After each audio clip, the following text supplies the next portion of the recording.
అది జూలై నెల. ఆర్య హైదరాబాద్లో దిగాడు. ఇంతకుముందు బెంగళూరులో వర్క్ చేసేవాడు. కానీ కొన్ని పరిస్థితుల వల్ల హైదరాబాద్ రావాల్సి వచ్చింది. హైదరాబాద్లో తనకి తెలిసిన వారు ఎవరూ లేరు. ఆర్య ఫ్రెండ్ యొక్క ఫ్రెండ్ రాహుల్ స్టేషన్కి వచ్చి ఆర్యని తన రూమ్కి తీసుకెళ్ళాడు. రూమ్కి వెళ్ళి ఫ్రెష్ అయ్యాక, ఏంటి బాస్, బెంగళూరు నుంచి హైదరాబాద్ షిఫ్ట్ అయ్యారు?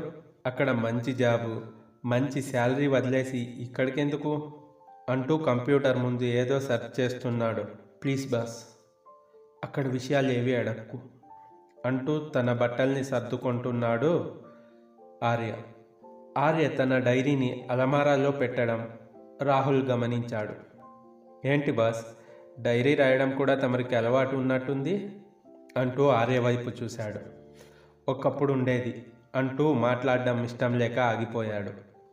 ఇప్పుడు లేదా? ఎదురు సమాధానం కోసం ఎదురు చూశాడు రాహుల్. ఉండేది అంటే ఇప్పుడు లేదనే కదా అర్థం అంటూ కరాఖండిగా చెప్పేశాడు ఆర్య. ఏంటి బాస్, వచ్చినప్పటి నుంచి చూస్తున్నా చాలా డల్గా ఏదో పోగొట్టుకున్నట్టు ఉన్నావు.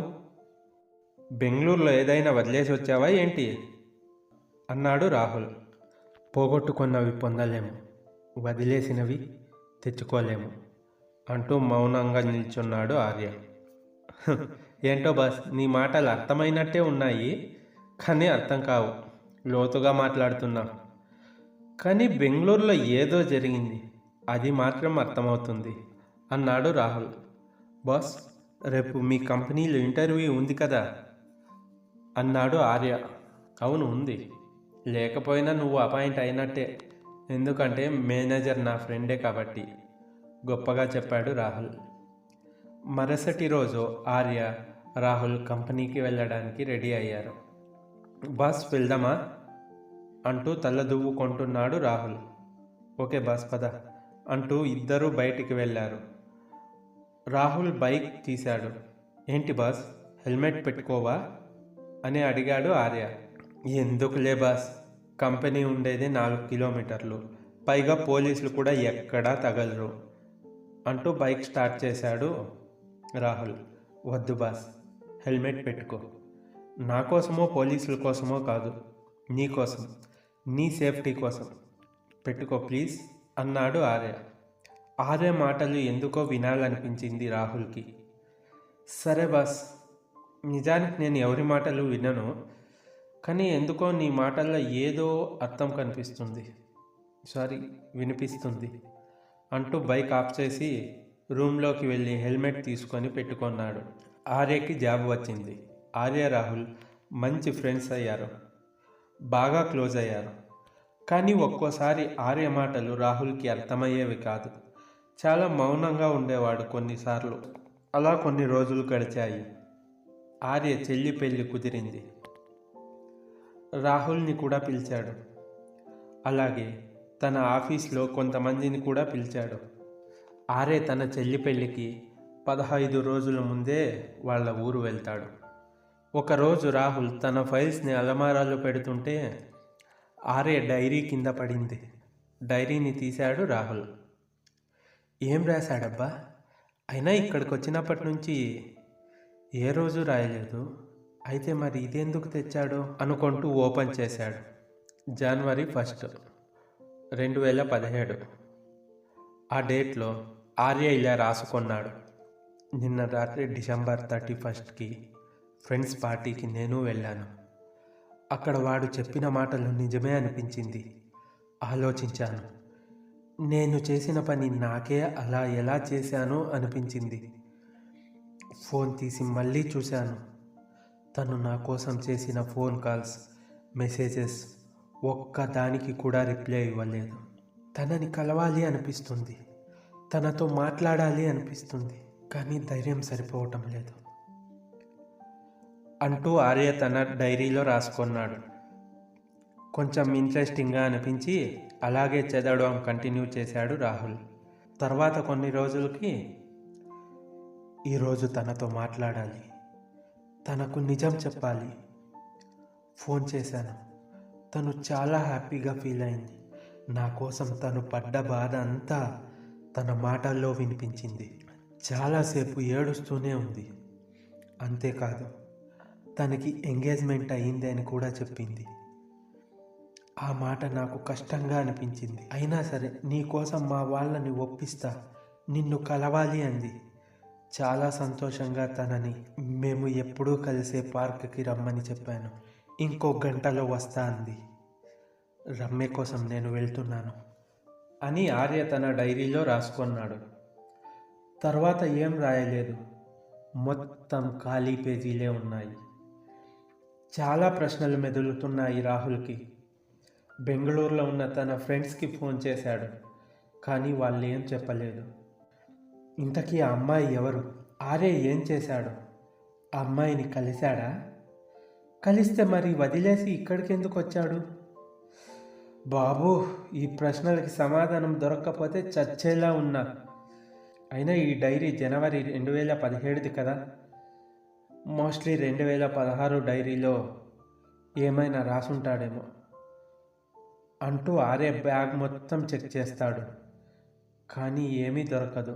అలాగే అక్కడున్న సెల్ఫ్లో చాలా బుక్స్, డైరీసు వెతుకుతాడు. కానీ తనకు కావలసినవి మాత్రం దొరకవు. సరే, ఇలాగ ఎల్లుండే వాడి చెల్లి పెళ్ళికి వెళ్తున్నాను కదా, వాణ్ణే అడుగుతా అంటూ గట్టిగా ఊపిరి తీసుకున్నాడు.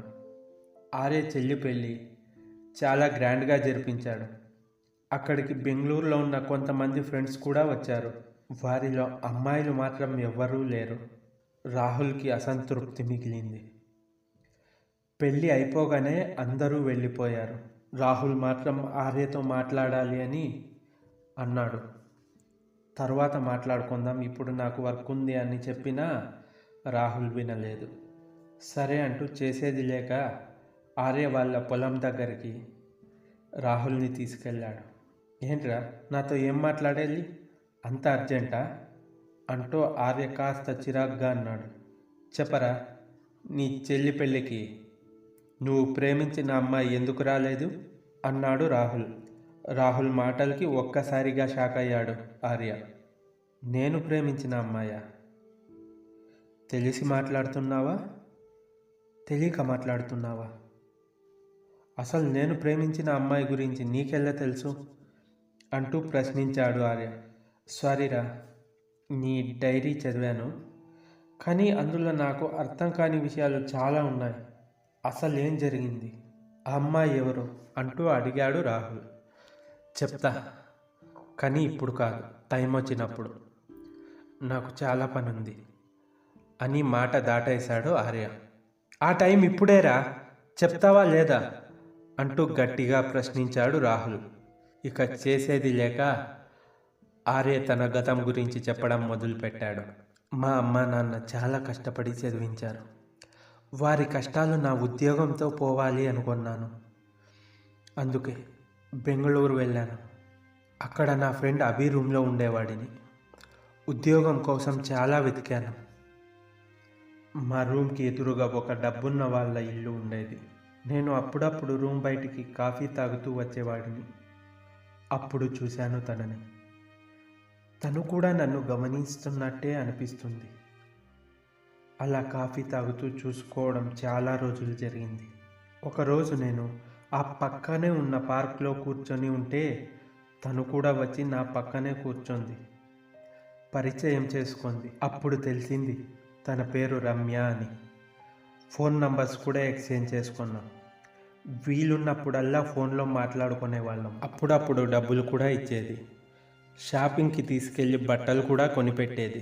అలా మా ఫ్రెండ్షిప్ చాలా రోజులు గడిచింది. తనకు డైరీ రాసే అలవాటు ఉంది అని, ఆ అలవాటు నాకు కూడా ఉంటే బాగుండు అనిపించింది. నేను కూడా రాయడం అలవాటు చేసుకున్నా. నా ఉద్యోగ ప్రయత్నాలు మాత్రం ఆగలేదు. అదృష్టం కలిసి వచ్చి మంచి ఉద్యోగం వచ్చింది. నెలకు 40,000 జీతం. ఆ డబ్బుతో చాలా మొత్తం ఇంటికే పంపించేవాడిని. అలా కొద్ది నెలల తర్వాత తనని కలవాలని పార్క్కి రమ్మని చెప్పాను. తను స్కూటీలో పార్క్కి వచ్చింది. తను ఇన్ని రోజులు నాకు ఇచ్చిన డబ్బు మొత్తం వాపస్ ఇవ్వబోయాను. నీకు డబ్బు ఇచ్చింది అప్పుగా కాదు, నువ్వు కష్టాల్లో ఉన్నావని అర్థం చేసుకొని ఇచ్చాను. నీతో ప్రేమగా మాట్లాడింది నీ ప్రేమని అందిస్తావని. ఐ లవ్ యూ ఆర్య అన్న తన మాటలకి, సారీ రమ్య, నీపై నాకు ఎటువంటి ఉద్దేశం లేదు. నిన్ను ఒక ఫ్రెండ్గా మాత్రమే చూశాను. నా మాటల్లో ప్రేమ కనిపించుంటే ఐఎమ్ రియలీ సారీ అంటూ తన చేతిలో డబ్బు పెట్టి తిరిగి రూమ్కి వచ్చేశాను. తర్వాత నాలో నేనే నరకం అనుభవించాను. తను నా మనసులో ఉందని తెలిసినా దాన్ని చెప్పలేని పరిస్థితి నాది అప్పుడు.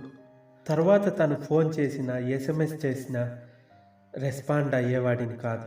రూమ్ కూడా చేంజ్ చేసేసాను. తనని మాట్లాడి చూసి 3 నెలలు గడిచిపోయింది.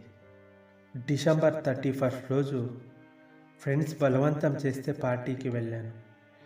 వాళ్ళకి రమ్య గురించి తెలుసు. రే ఆర్య, నీ బాధ నాకు తెలుసు.